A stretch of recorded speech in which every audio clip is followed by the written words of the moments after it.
Our minds are filled with out-of-focus feelings and ideas. We dimly experience a host of regrets, envious feelings, hurts, anxieties, and excitements. And for the most part, we never stop to analyze or make sense of them. It seems too painful and difficult because there's always an extra anxiety that attends the process of thinking, whatever its eventual benefits. The weight of these unthought thoughts grows over time. They take their revenge out on us for not giving them the attention they deserve. They wake us up in the middle of the night, demanding to be heard, or they give us twitches and perhaps one day illnesses. Yet they deserve to be unpacked and sorted out, because the unthought thoughts contain clues as to our needs and our longer-term direction. They are fragments of a jigsaw of a future and better self.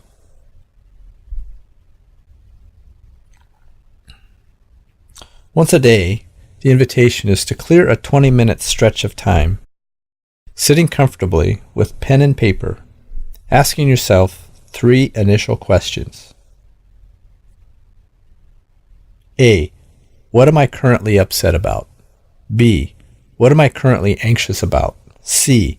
What am I currently curious or excited about? You're likely to be able to jot down a few things under each of these categories, but keep the answer deliberately unprocessed. Just a word or so, as vague as it is likely to be in its rawest form. Your list will be incomprehensible to anyone else. It might read, for instance, biscuits, cookies, food, 9:30, late. Or words like mother, invoice, North Korea, Luke, trees and wind. You're likely to have between 2 or 3 words under each of the 3 categories. The categories of upset, anxiety, excitement.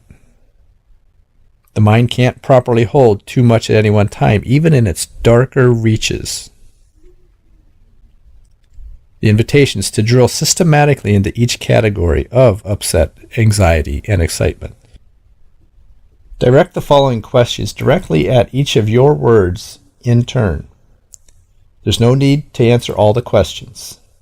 They won't all be relevant. They are prompts and might prompt other questions in you. What am I currently upset about? By upset, one means minor and major hurts from people or situations.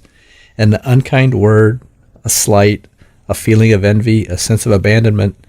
The theory is that we often don't allow ourselves to analyze our hurts from a misplaced sense of stoicism and bravery. We pay for this dearly, for undigested hurts generate bitterness, confusion, and misdirected aggression.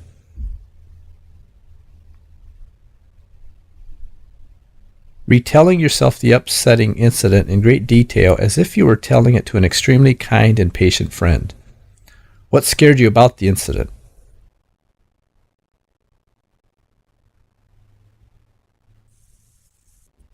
You've been hurt.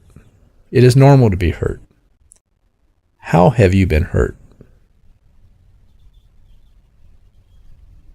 What good part of yourself feels in danger? How might a nice person have ended up doing what this person did to you? If they weren't actively mean, what other explanations could there be for the hurt they have caused?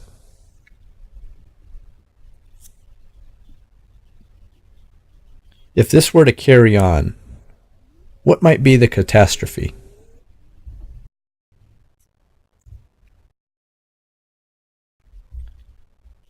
If this were to carry on, what might be the catastrophe?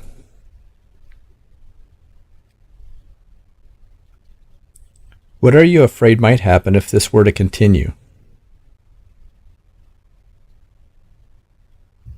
Have you been affected like this before? If you had to pin down an incident in the past that this somehow reminds you of, what would it be? Is there a pattern?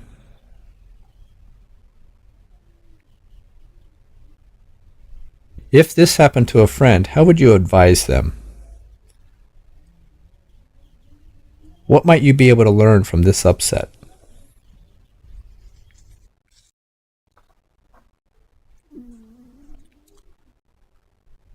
What am I currently anxious about? Anxiety is a garbled signal about what a part of us perceives as a danger. It both asks for worry while not clearly revealing the roots of its concerns. Telling the story of the coming anxious period in great detail and say exactly what you imagine might go wrong.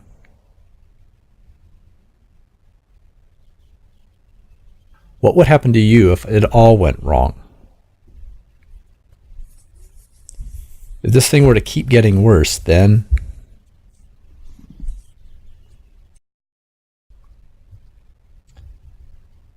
the danger here is that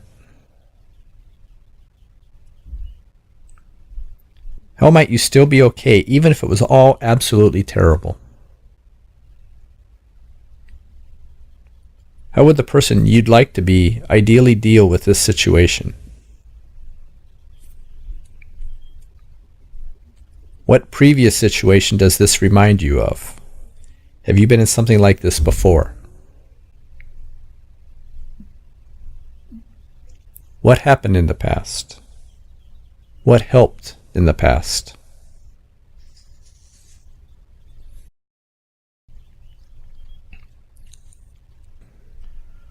What am I currently curious or excited about? By excitement is meant a range of positive emotions, tremors of interest, pleasing nostalgia, tentative enthusiasm, visual delight, and so on.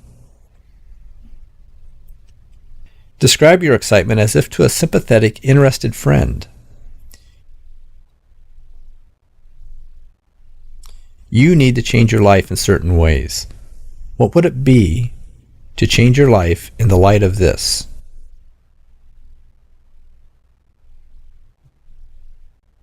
What are the good things contained here? Humans have an impulse for growth.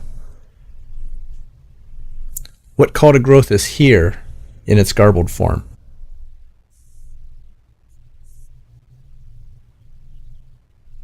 This exciting thing holds a clue to what is missing in my life. What might be missing?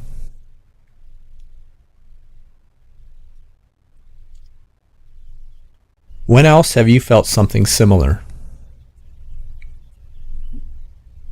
If this thing could talk, what might it tell me? If this thing could try to change my life, what changes might it advise? If other parts of my life were more like this, what might they be like? Answering these questions can't necessarily remove troubles, but they start the work at decoding the scrambled messages. They reduce anxiety rather than guaranteeing utter tranquility.